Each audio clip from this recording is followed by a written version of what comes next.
What is up, folks? You are here with the Fly Guy. I'm in a flooded river and I'm chasing carp. It's going to be a lot of fun. It's going to get interesting. So come along with me today and let's see what we can get into.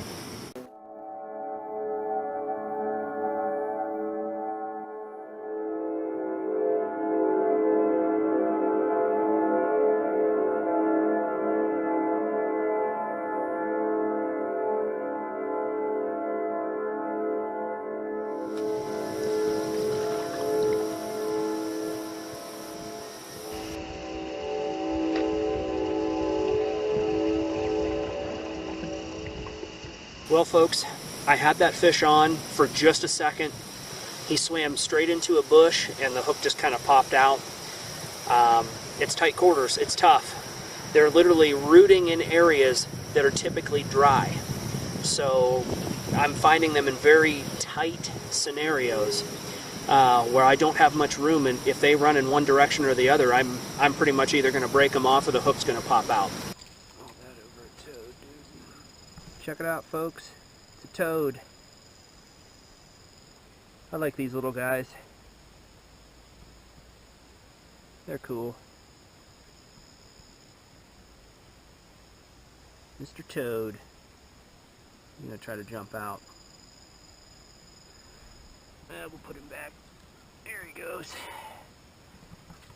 These are the places that these carp have been feeding because it's been flooded. Typically these areas are dry. Especially this time of year in August, there's typically no water here.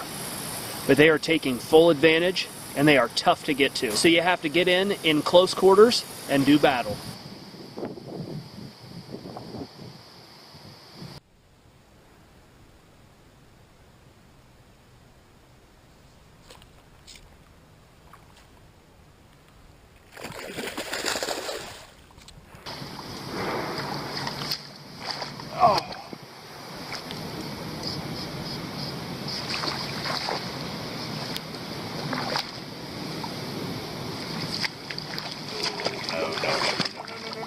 No.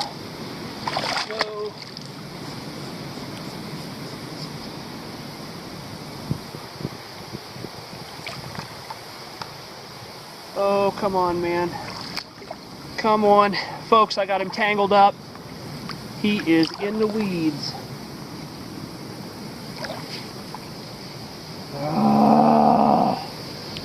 And he's off. Folks, I waited patiently, trying to get into position to get that fish. He took me directly into a bunch of sticks and vegetation, and the only way that I could get him was to basically let him pull line through and try to work it out the other side. But he snapped me off because there was too much pressure. When you are fly fishing for carp in tight situations like this, it can be really tough. He only had maybe 6 to 8 feet to run before he ran into something. There's a root wad directly behind me. The holding pool where he was actually feeding was very small, and when he tried to exit, he took an exit right through a small path in the weeds. You can see that patch right there. He just went through that little alleyway and got me wrapped up and broke me off. Today, I've had my work cut out for me.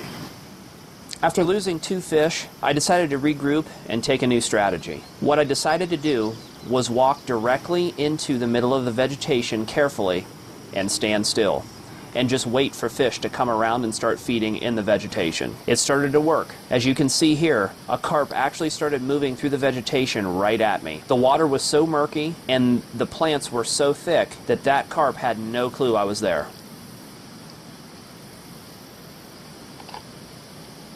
He actually started feeding right around my foot, and I gave him a nudge, and it spooked him off.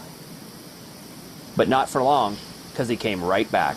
You're going to see this strategy actually paid off, and because I stood still and was quiet, I was able to actually be in perfect position to get this fish coming up.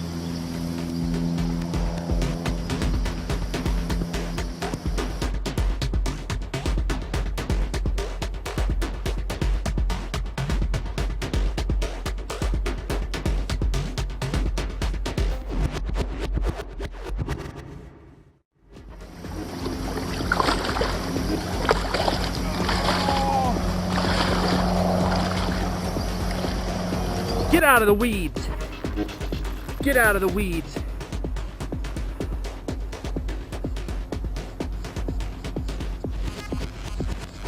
All right, folks, he's open now. He's in open territory. I might have a chance. This is a big fish here. Man, this fish is powerful.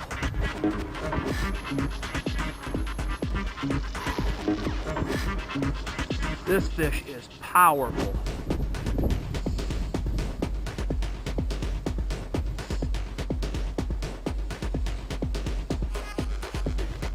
These fish are tough.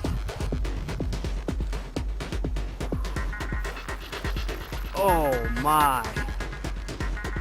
What a fish. Folks, I'm gonna walk right out into the center here. I gotta keep him out of these weeds, because if he gets my line in there, it's over.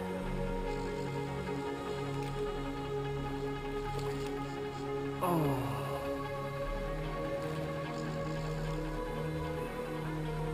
All right, folks, let's see if I can net this guy. Oh, oh wow. Oh my, this fish is big.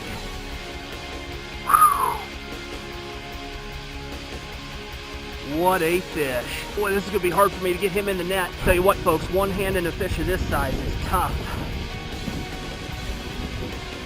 Oh, almost, almost.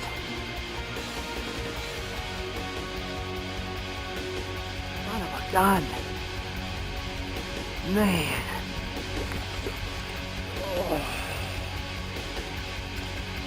Oh. All right, let's give him one more shot. Ugh. Got him. Wow. What a battle.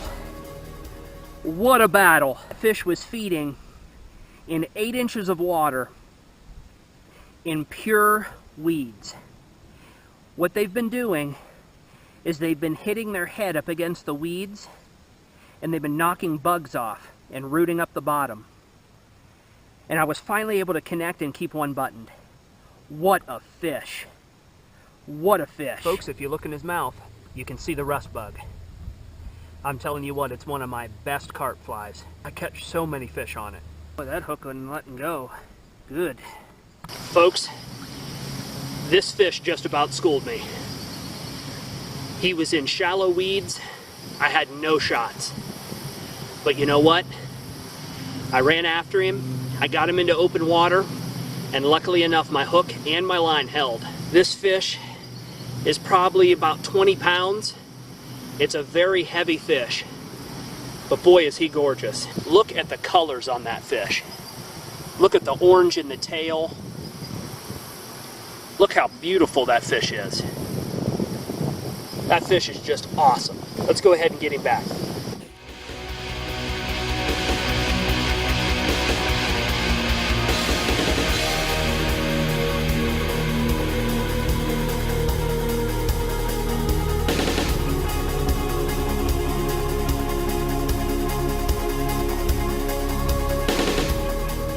Goes. You know, folks, I really got upset earlier because I lost a really big fish, and I was about ready to give up. I was about ready to say, you know what, I've been chasing these fish all day. It's been nothing but tough scenarios. They're up in really tight spots. I can barely get a cast to him, and I lost that fish, and I thought, man, what am I doing? What am I even doing this for? And then I saw this fish feeding. He was still tight, but he was more open and accessible than the other fish. I didn't even see his head. All I saw was him nudging vegetation, trying to root up aquatic insects. And I knew that where those plants had just been disturbed, that's where his head was. And I put the fly right down there in front of him, and he took it like that. I had no shots on that fish. That fish took me through 10 feet of weeds before I even had a shot at him in open water. And before that, my line was at a 90-degree angle, caught in those weeds.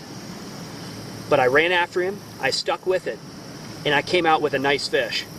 I'll take that any day.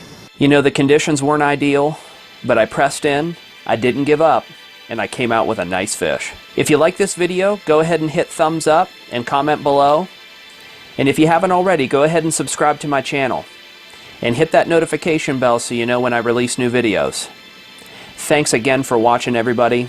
Take care, and we'll catch you next time.